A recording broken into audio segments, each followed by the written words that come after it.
We're here with another episode of Conversations and Connections. We're the official podcast of the Family Crisis Center of East Texas. I'm Stuart Burson, the Prevention Coordinator for the agency. February is Teen Dating Violence Awareness Month. And with me today is our SANE nurse, Kim Riddle, and we share her with Harold's House. Kim, I appreciate you. We've been trying to coordinate this for a while, but your schedule is always so busy. And of course, Teen Dating Violence Month has been kind of busy for both of us. But I do appreciate you coming in because this is a really important topic. I think that we could probably talk something about this every month, probably. I would think so. People don't realize that teen dating violence is such a problem. It's actually considered a public health issue. Yeah. Well, I think, when it comes to relationship violence, I think people automatically think of domestic violence and maybe even sexual assault. And I think nowadays more than ever, teens are starting to have relationships probably earlier than they did when we were that age. And so I think this is a very important thing that we do need to talk about and address. So I know you have a very big heart for this. This is something that we go around, we've been talking to schools about and everything, teen dating violence. Why is this such an important issue for us to talk about and to educate teens and even the general public on? Well, Stuart, I will say that there is so much violence in the world, and prevention is a important factor that we need to work on. Whenever you talk to kids, if you can reach out to them maybe at an earlier age and educate them on healthy and unhealthy relationships, and things that they can do maybe when they're feeling frustrated or maybe they're lacking those coping skills. So anything that we can do to assist them before they start into those relationships and develop the unhealthy relationships would be a plus. Right. So when you and I can talk about this from my perspective, but you and I, sometimes we will go to schools together and do these presentations to kids and talk to them about dating violence and consent and things like that. How well is this message received to kids? I think some young people are receptive to it, but then there's also, I think, the attitude that we've all had when we've been that age where, I don't need to hear this. I know everything there is to know, right? Right, and I feel like we do see that more maybe when they're in the high school age.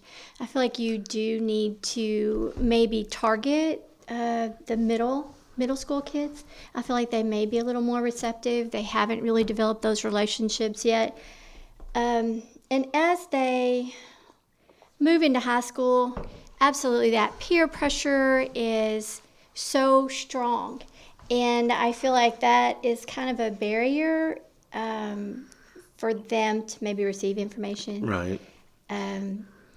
They do act differently around their peers. Maybe if we had smaller groups.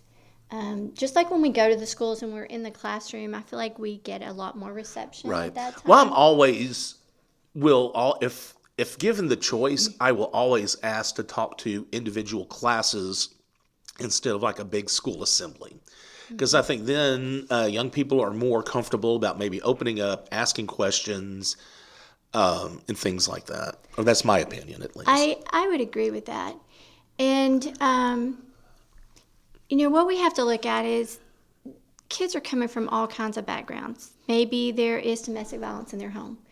Maybe there is drug use and alcohol abuse. And all of these things play a role in how they are going to later be able to develop a healthy relationship. And if they've never seen a healthy relationship, how do they even know what that is? Well, and that's a good point. If that's all they've seen is the environment that they're exposed to at home, and if there's not healthy relationships at home, they may think that's normal. They may think, well, that's mom and dad or whoever, well, that's the way that their relationship is. So, okay, well, that's the way all relationships should be.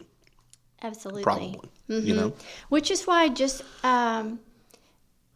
educating our youth. Yeah. What is a healthy relationship, right? That's with that partner that you love and you trust and they support you. And maybe if they have never seen that, they don't understand what that is. Right. So they don't have anything to really compare it to. And then, their inexperience with romantic relationships, maybe getting frustrated and not having those coping skills can lead them to act out in non-productive ways. Right.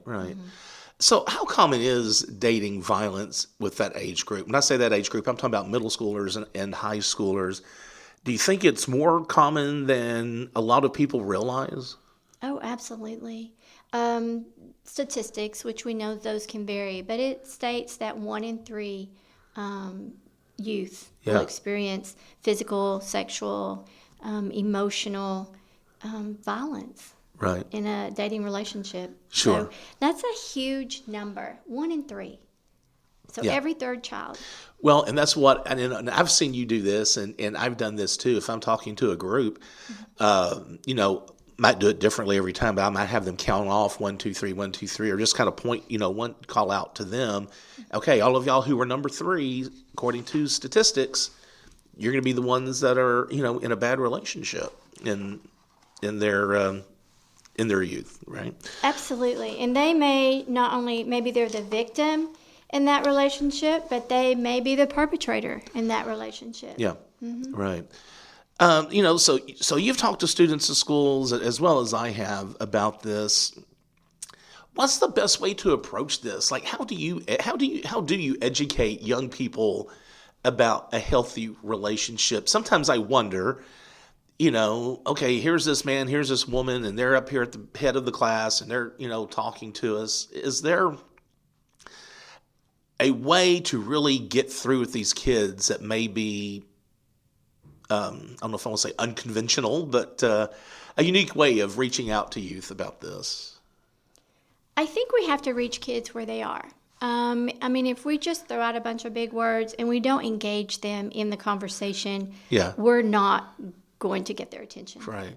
Well, that's what I try to do whenever I'm talking to the kids. Instead of just standing up there and talking, and, I try to engage them, and sometimes that's easier said than done. But, I do try to ask them questions. And, sometimes if we talk about gaslighting, I'll ask them, well, do y'all know what gaslighting is? And, maybe give them an example. Ask them if they know what consent is and give them examples, and really try to engage them and get their opinions about things. Because I think if you treat them in a way to where you value what they have to say, that's a great way to get through to the kids. Absolutely, because they have a lot to say, and they're the ones that are actually living in that world. So hearing from them and getting their input helps us to develop better ways of talking to them. Sure. So we have talked about going to the schools, talking to the kids there. And I know now it's more common now because of education guidelines and things like that in Texas, where schools have to teach their kids and talk to their students about healthy relationships and trafficking and things like that. But what else can schools do on their end? Obviously, I think you and I are both going to say, we'll get the people who know about this topic to come in and talk to the kids. But when we're not around, what do you think schools can do to really address this to their students? Schools are a home away from home. This is where kids need to feel safe and valued and part of a healthy community. And I think that educating them and just,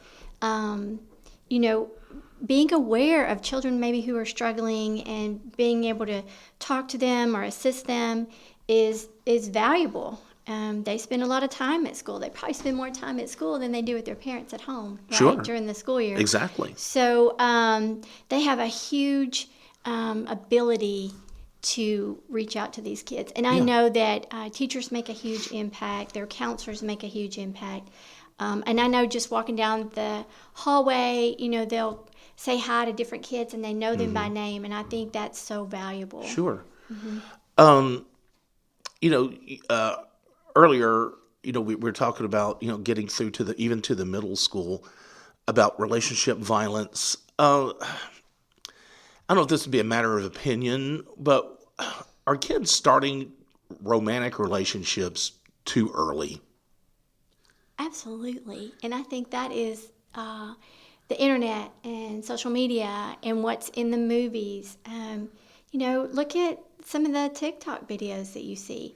There are all of that stuff, and kids just want to be a part of that. And absolutely, the younger the better. And if they have older siblings, they're maybe trying to duplicate what their older siblings are doing. Well, and I'm just going back, and I hate to always talk about age, but, I try to think back to my middle school days, and, you had your little couples every now and then or whatever, but I just don't think then, and I'm talking about like in the 80s, kids were so romantically involved.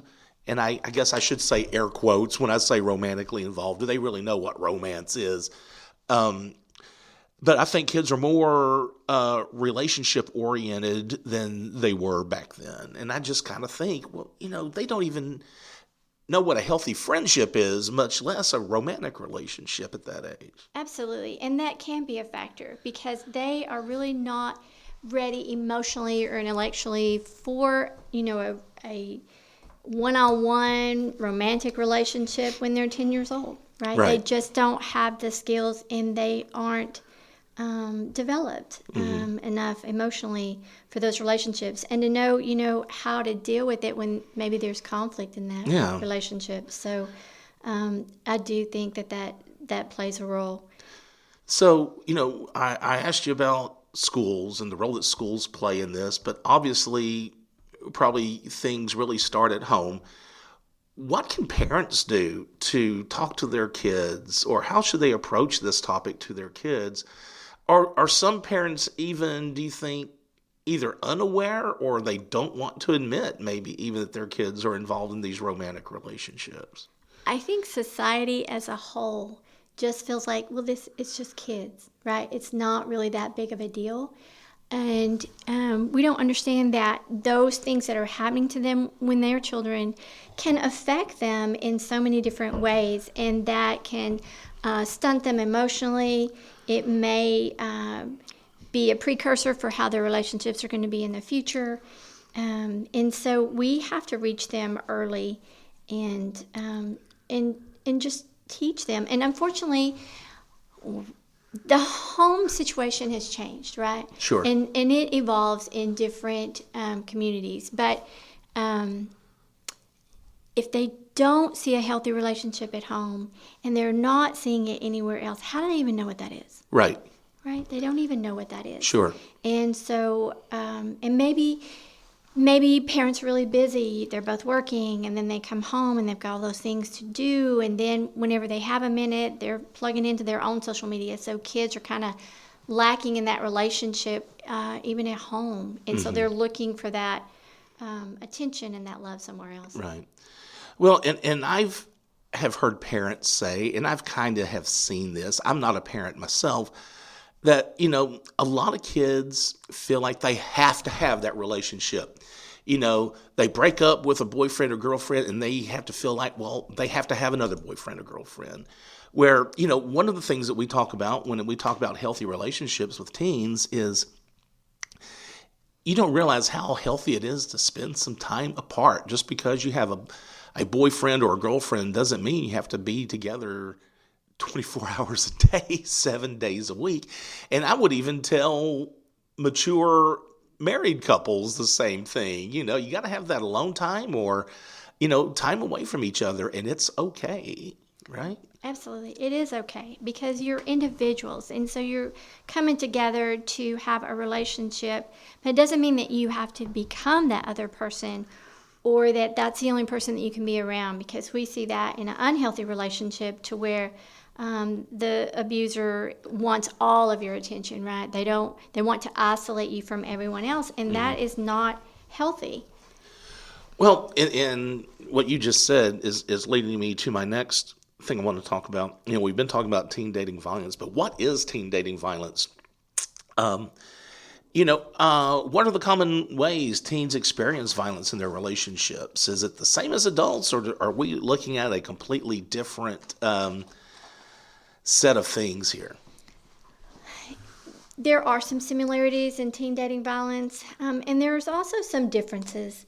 The power and control dynamic that we see in adults is a little bit different, because when you think about teens, they are not financially dependent on their Right. abuser, and maybe they don't have children with the abuser. We know that teens do lack experience in navigating romantic relationships. They don't have experience in communicating, and that can lead to frustration and even acting out physically. Sure. And teens have a huge influence from their peers, and usually those relationships are kind of in the middle, right? Friends are usually there because they're always in those social groups. So for teens, they're either the victim, the perpetrator, or they may be a witness. And so those relationships are kind of played out in the public. Mm-hmm. And teens may act differently in front of peers, right? Because that peer influence is so important to them. Sure. So it is different. It's different, but the same, because there's still physical, emotional, sexual violence, and we see that in adults as well. Yeah. Kim, is there anything else that we haven't touched on that you really feel that is important for our audience to know about when it comes to this topic? Yes. What we don't realize is there is cyber dating violence, right? And especially in young people. And technology, social media, it is used to harass and control and abuse dating partners. And kids who are involved in sexual cyber dating abuse are 7 times more likely to experience sexual coercion. And so it's important for us to realize that social media is just a big factor in not just adults, but also in youth. Also, these things lead to anxiety and depression, and also suicide in young people, just because of relationships. Right. And so it's important for us to really help them. Well, and I think for parents also, and I guess maybe not so much now, because a lot of parents are younger than we are. But back in the day, the whole the electronic side of relationship violence was not even heard of. I mean, it wasn't even a factor at all. And now with smartphones and technology and social media, that's just now providing another avenue for abusive relationships to occur. Absolutely.